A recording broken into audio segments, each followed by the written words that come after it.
Hi there, everybody. Welcome back to Two Moms in Style. It's Nelly here, and today I'd like to sit down with you in a very comfortable and relaxed environment. And I would like to talk to you about two issues that's been troubling me, bugging me, I could say for the past 6 years in my life.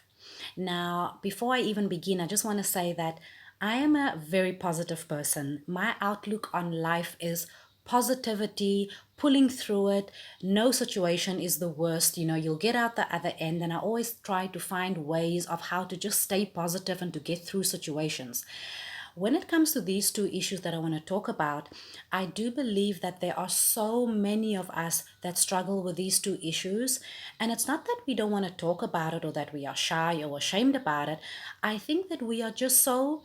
We don't know. Would other people be interested in knowing what is going on in my life? Is this an interesting enough topic to talk about? And I do believe that it is so. I want to tell you something that when I was pregnant with my firstborn, which is now about 6 years ago, that's when I discovered YouTube. I was heavily pregnant. I had a few difficulties. I had to be on the sofa or on the bed for a number of months. And that's when I discovered watching YouTube videos. And I found so much inspiration, so much motivation, so much courage by just listening to other moms and what they're going through and how they dealt with certain issues. And it really, really helped me. And that's when I started falling in love with this type of source of help. And that's why I decided to get involved. I'm now a mom of two beautiful girls, but still, I've got some issues that I think I'd like to address and hopefully help another mom out there who might be sitting struggling, or maybe not struggling, but just dealing with these thoughts and issues in her mind. And I hope that I could be of just a little bit of help to somebody out there. Okay, so let me not ramble on for too long. Let's get talking about these issues then. The first issue I want to talk about is being a solo mom. What does it mean when somebody says that they are a solo mom, that they are on their own without any help? What are the difficulties? What does that even mean? Let me tell you a little bit about my situation. If you watch any of my previous videos, you would have seen that I mentioned that I am married to a seaman. He is an active seaman, meaning that he travels, and when he travels, he's gone for no less than 6 months. Sometimes it goes up to 10 months. I've also mentioned that I live in a country other than my homeland. I'm from South Africa, but I live in beautiful Greece, and I'm so blessed. I'm so happy to be here. And don't get me wrong, it's not that this life was forced on me or I was dumped into a situation of, oh my God, what now? I knew that I was marrying a seaman. I knew what I was getting myself into. And I want to say this, that sometimes the life that we choose and situations that we walk into, we don't walk into it blindly. We know what we're letting ourselves into. But let's be fair to ourselves as well. Once you are in there, only then do you realize some of the struggles and the challenges that comes along with it. And I'm not saying that I'm not up to it. I'm enjoying my life. I love my life and I'm very, very blessed to have this life, but it is not easy by any means. And I want to share that with you. So my husband has been gone now for at least, no, it's been 7 months, exactly 7 months. I live in Athens. I don't have any of my blood relatives, family around. I do have family members of my husband that are close enough. But let's be very honest with each other here. Everybody's got their own life. I've got a wonderful sister in law with children of her own and her life of her own, her work, her household, her husband. I've got amazing friends. I have made so many friends and close friends. But the truth is that everybody's got their own life. They've got children, they've got their jobs, they've got their husbands, they've got their families, life in their own world. And I'm here in my world. So when my husband leaves, when we say goodbye, it takes us about a month to just get back into a routine. Then he's gone, and I can get down to being a mom on my own. What does that mean? That means that bedtime, morning time, breakfasts, dinners, going to school, trying to figure out homework in a foreign language, may I add, because as I said, we live in Greece. Greek is a difficult language. I can speak it. I'm quite fluent in Greek. I can read it. The writing is a little bit difficult.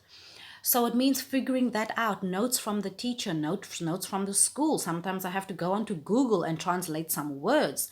Going to the supermarket, doing whatever needs to be done, paying the bills, doing your tax, whatever needs to be done in a household, I'm on my own and together with the other moms. I stress that because I'm not saying I'm the only one doing this. I'm not a hero. I'm not, this special person doing all of this. But I want to share just what it means when we say that we are a mom on our own. So, when I was pregnant with my first daughter, we struggled quite a bit to conceive, and that is an issue of another day. And please let me know in the comments if you are interested at all to hear about that. Infertility is a huge subject, and yes, I did have a taste of that. Anyway, we fell pregnant, we had our beautiful baby girl, and soon after, it was time for my husband to leave. It was time for him to get back to his work. So he was there for the birth, which was fantastic, amazing, raising our daughter for the first couple of months, and then he had to get going. And that is when I realized what it means to have a little baby on your own. I must be honest, that pregnancy, that delivery, birth, all of that, raising my child, that wasn't that difficult for me. The first pregnancy, all of that package, it was actually okay. I'm not gonna lie, I coped pretty well. When we then decided for baby number two, that's when my world kind of not fell apart, but new challenges arose. Now, let me tell you, if you are a mommy of one child, I'm not trying to say that, oh, you fine, it's not difficult at all. No, no, no, I'm not saying that. One child is difficult on its own. I don't even want to go to two, three, and four children. It's difficult. Being a mom is difficult. Being a mom on your own is even more difficult. So when we had baby number two, he was here for the first 3 months of my pregnancy because we decided it that way because usually my first trimester is really difficult, or that was the experience I had with my first pregnancy. So I said to him, I prefer you to be here for the first so that you can be with our daughter and, me go through whatever feelings I had. Unfortunately, that time round, I had it the other way around. I was perfectly fine. The 3 months that he was here, I didn't even realize that I was pregnant. Everything was fine. But once he then left, hoping to be back for the birth, that's when things started going wrong. Because being heavily pregnant, having a toddler, well, no, she was older than a toddler. She was nearly 5, which has got her own needs and wanting to be out and about and be with friends and this and that. It was really tough. And then came the birth, and I gave birth on my own. He had not returned by the time he hadn't returned by the time I had to give birth. Now, that is a very emotional story for me that I had to go through. Of course, it wasn't planned. Of course, he didn't want it that way. We honestly thought that he would be back by then. If you are interested to hear about that story, I can do that in a total different video because it is a long story and I can go on and on and on. And I need to get emotional, I need to get ready for that because I get so emotional talking about it. But hey, I'm not the first woman, and I sure am not the last woman that gave birth on her own. When I say on my own, I don't mean I went and I had a squat in the corner and I delivered my baby myself. No, no, no, I'm not that brave. I did go to a hospital. I did have medical help, but I did do it without my husband. And in my mind and in my heart, that means that I did it on my own because my husband is my everything and he wasn't there. So it was difficult. Let me not even go onto the mom guilt of me being in hospital, and I gave birth at Christmas, the 23rd of December, and my 5.5-year-old daughter being at home with her grandmother. Now, mom guilt, I'm gonna get to that in just a minute. Being Christmas time, not being there to open her presents with her on Christmas morning, not being there to see the look on her face when they told her that your sister has been born. I know that she was with her grandmother and she was cared for and loved and that she was fine. But you know what happens in your head, and it's the hormones and it's all those feelings. Anyway, I came home with my newborn, of course, on cloud nine, seeing my 5.5-year-old. Everything was perfect. Only to then find out that my little baby had a problem and she had to have an operation. Now, that is again a story for another day because even just thinking about it makes me, there's just this lump that creeps up on me every time that I talk about it because it was a time in my life that I wish on nobody. When you are told by the doctors that your 3-month-old baby needs an operation and you are on your own, because by then my husband had still not arrived. I said my husband's a seaman. When they are seamen, things are very difficult. It's not, I need to get off, there's a family emergency. In any other job, that means I need to go home right now. When you are a seaman, that doesn't mean much, because you can be in the middle of the Atlantic Ocean, you could be on the other side of the world, and you've got a huge ship fully loaded, and you cannot get off. You've got a responsibility. Now, don't get me wrong, I'm not saying that my husband does not put his family in front of anything else. He is an amazing father, an amazing husband. But reality is that you've got to work, and you've got you the father in the house, you're the one that provides. And when these things happen, you've got to, which way do I go?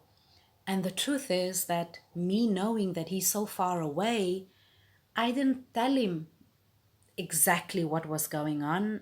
He knew that there's a problem. He knew that we need to get medical help, but he didn't quite understand the severity. As I said, if you want to hear more about that, I don't want to bore you with all of those details, but if you'd like to hear about all of that, I'm happy to share it, because even in that, somebody can get some courage to go through if they are in the same situation. And I need to get myself psychologically prepared for when I'm going to talk about that, because it was just a very difficult time. So, when my husband then finally returned home, our baby had her operation, and I thank the Lord, everything went fine. The doctors were great. Her situation was dealt with, and she's perfectly fine and in good health. But, ladies, mummies, friends, things are hard when you are on your own. And why am I telling you all of this? I want to tell you this because when I just had one baby, and I used to go to the supermarket, or to the post office, or to the bank, or even just to the park, and I used to see other mommies with 2, 3, 4 children. And it's tantrums, and the juice is being thrown down, and the food is falling down, and the child doesn't want to sit in the pushchair, and it's just a little bit of craziness going on. Some of the first thoughts that came in my head back then were, you can't handle your kids? Why are you having so many kids if you can't handle them? What's wrong with you? Get a hold of the situation, please. I was one of those moms who were the first to jump to a conclusion and the first to just dish out judgment. I was one of them. And I remember one of the very common things that I used to say was, how do people have so many kids? I mean, when are they ever going to stop? You can't handle so many kids. And then I became a mom of 2. And I'll even go so far as to say that if it's written in my life plan, I wouldn't mind even having baby number 3.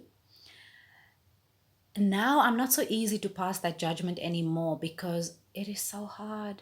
We just don't know. You see that mommy out there, you see her struggling in the supermarket, everything's falling down, the child is screaming, the child is on the ground, the other one is trying to hold on to the telephone to see some. Don't judge, because we just don't know. When I see that mom nowadays, my heart goes out to her, and I want to go up to her and I want to say, do you need a hand? Do you want me just to take care of the other one while you deal with the one having a tough time at the minute? I'm so careful nowadays of what comes into my mind. What is that first thought? What is the first thing that jumps to my mouth that I want to say, what's wrong with her? Why can't she get a hold? It's not the case at all. Things are just so difficult. So if you are a solo mom out there, whether your husband's at sea, whether your husband's just away for 2, 3 months in another country doing a job and he'll be back, whether you are a solo mom but you have your husband in the house, we all know about that now, don't we? We have the daddies that they are there, but they are also just not there. If you are one of those, I just want to say to you that I feel you, I understand you. I'm one of them. We are in it together. You're doing a great job. We'll get through it. We're fine. We're mommies. That's what we were made for. Ladies, so that brings me to the second issue that I want to talk about. Now, I don't want to go on for too long. This video is already so long. As I said, I can just go on and on and on because these are things that are so dear to my heart and it's things that I experience on a daily basis. And I really wish that if there's somebody out there that experiences the same, just to take a little bit of courage, of most motivation from me. The second issue I want to talk about, which is so real, is separation anxiety.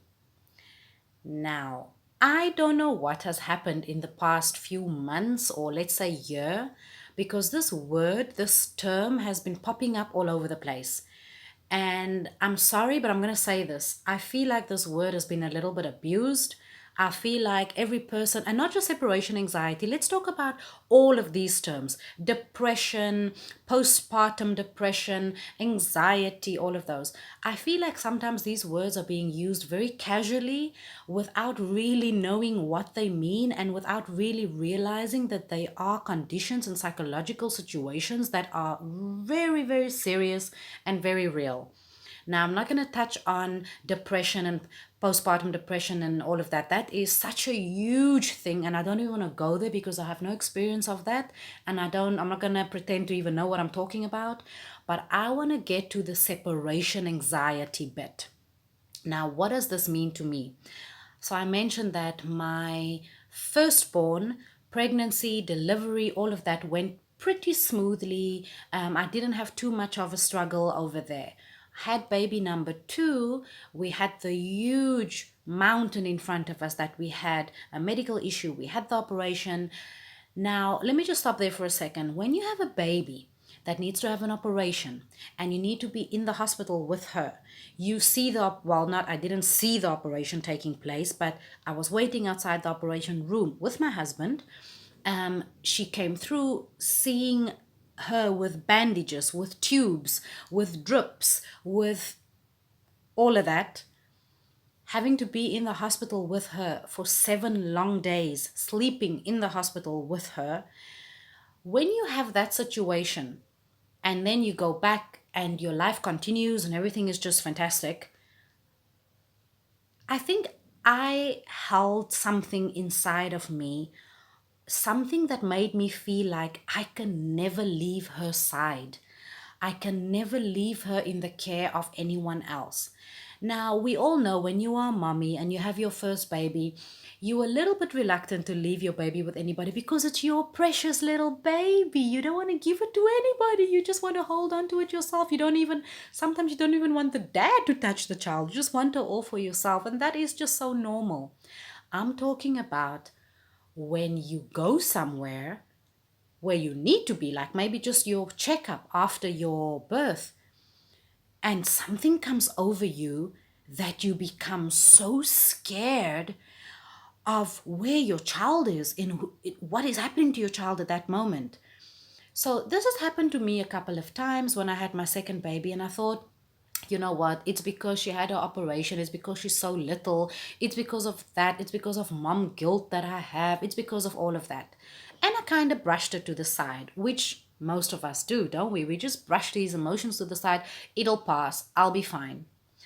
But then something happened. So I had the operation, my husband was here, took care of her, she was perfectly fine, had a beautiful holiday with both our girls, and then it was time for my husband to leave.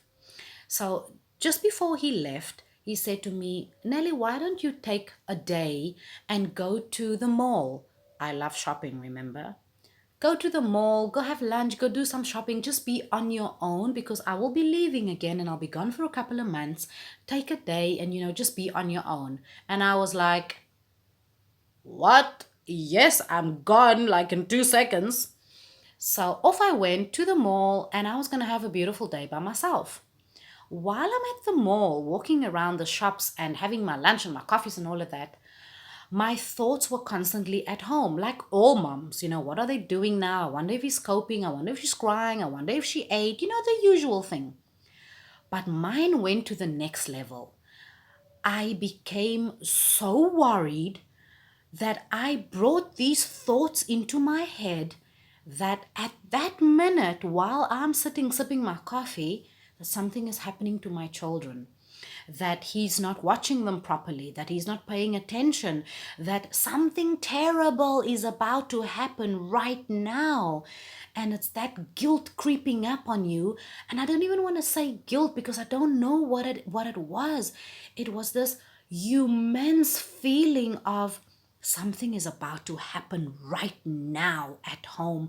Get yourself out of here and get home.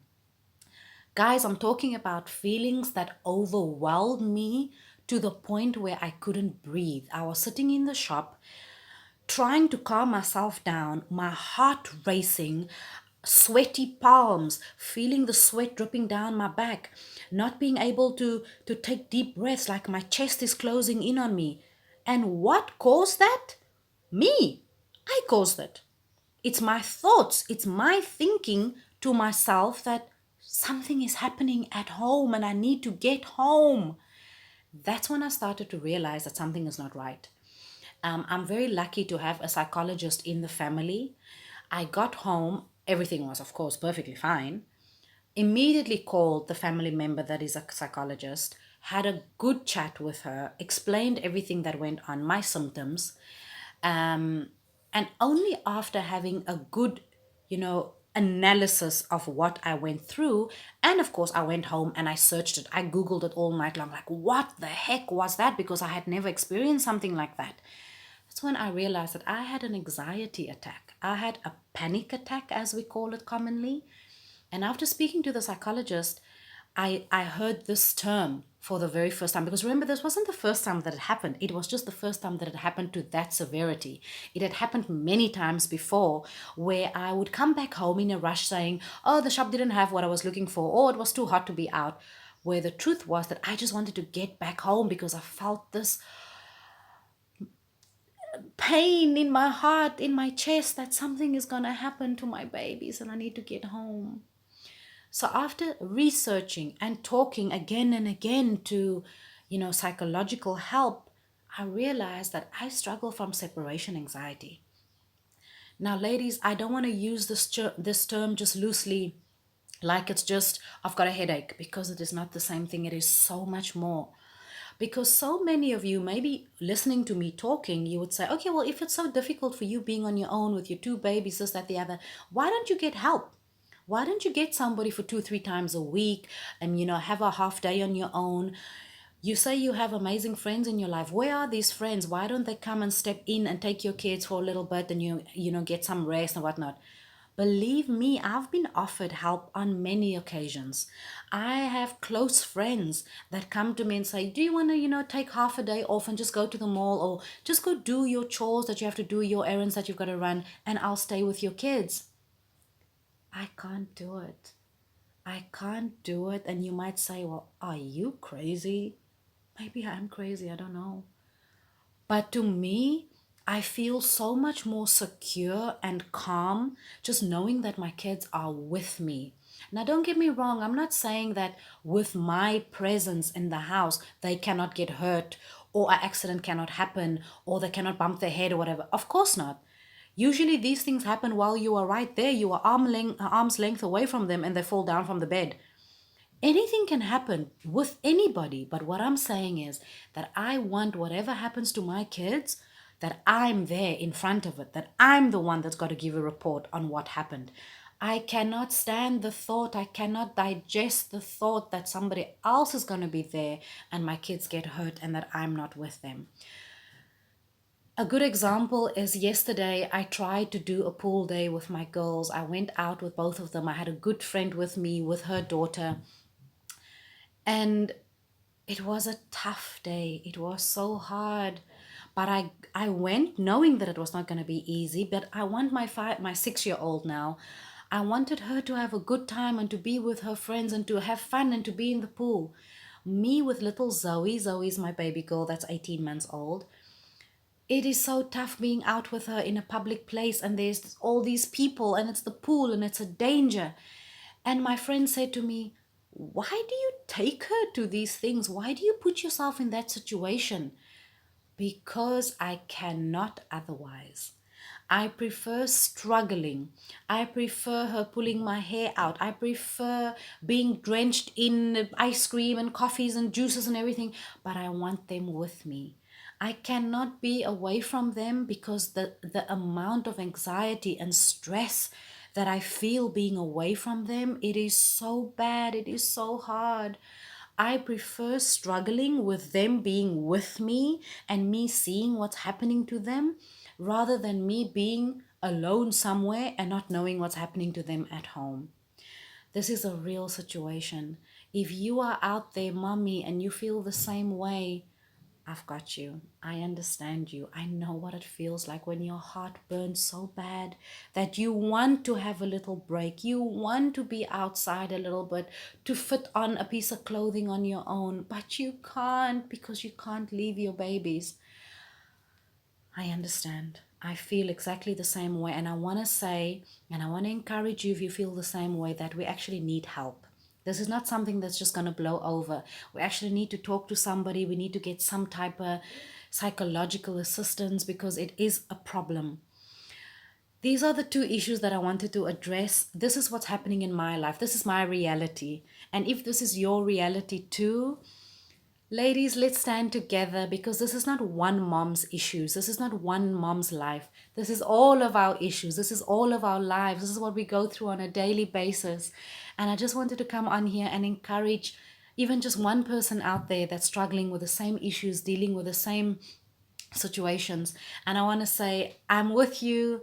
We're going to get through it. Let's get some help where help is needed. Let's pull together and not judge each other.